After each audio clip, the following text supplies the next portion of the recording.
ওজন বা ডায়েট বর্তমানে বহুল আলোচিত বিষয়। কেউ 7 দিনে ওজন কমাচ্ছে, আবার কেউ 15 দিনে, কেউ কিটো, আবার কেউ না খেয়ে থাকা। বিভ্রান্ত ওইসব মানুষ যাদের ওজন তুলনামূলক বেশি। কিটো বা ফাস্টিং বা ফ্যাট বাদ বা অধিক সময় না খেয়ে থাকা সমাধান নয়। এতে সাময়িক উপকার হয় বটে, কিন্তু এর কোনোটাই দীর্ঘদিন করা সম্ভব নয়। যখন আপনি ডায়েটিং থেকে বেরিয়ে আসবেন, তখন আবার হুড়হুড় করে আপনার ওয়েট গেইন করবে। তাহলে সমাধান আছে। আর এই সমাধানটা হলো, আপনাকে ব্যালেন্স ডায়েট বা পরিমিত খাবার খেতে হবে। সব কিছুই পরিমিত, যেমন কার্বোহাইড্রেট, ফ্যাট, ভেজিটেবল, ফ্রুটস, সব কিছু।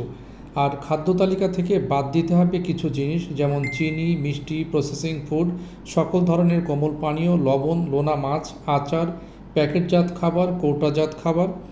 খাবারের তেলের ব্যবহার যত সম্ভব কম করতে হবে। ডিপ ফ্রাই বা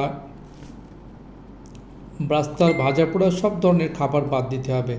ধূমপান, জর্দা, তামাক এবং অ্যালকোহলের ব্যবহার একেবারেই ছাড়তে হবে। রাত জাগা কোনোভাবেই যাবে না। সকালে ঘুম থেকে উঠতে হবে, প্রাতরাশ সেরে যেতে হবে হাঁটতে।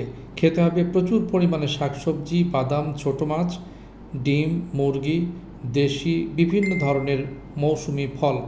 তবে মিষ্টি জাতীয় ফল দুপুরের মধ্যে খেয়ে নিতে হবে। রাতে ফল খাওয়া চলবে না। রাতে ফল খেলে আপনারা জানেন যে ইউরিক অ্যাসিড বেড়ে যেতে পারে। সেক্ষেত্রে কিডনির সমস্যা এবং শরীরে ব্যথার প্রবলেম হতে পারে। নিয়মিত অল্প স্বল্প ব্যায়াম করা অবশ্যই প্রয়োজন।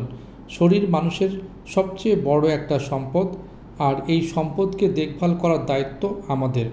আমরা এই শরীরকে নিয়ন্ত্রণের জন্য, সুস্থ রাখার জন্য চেষ্টা করে যাব।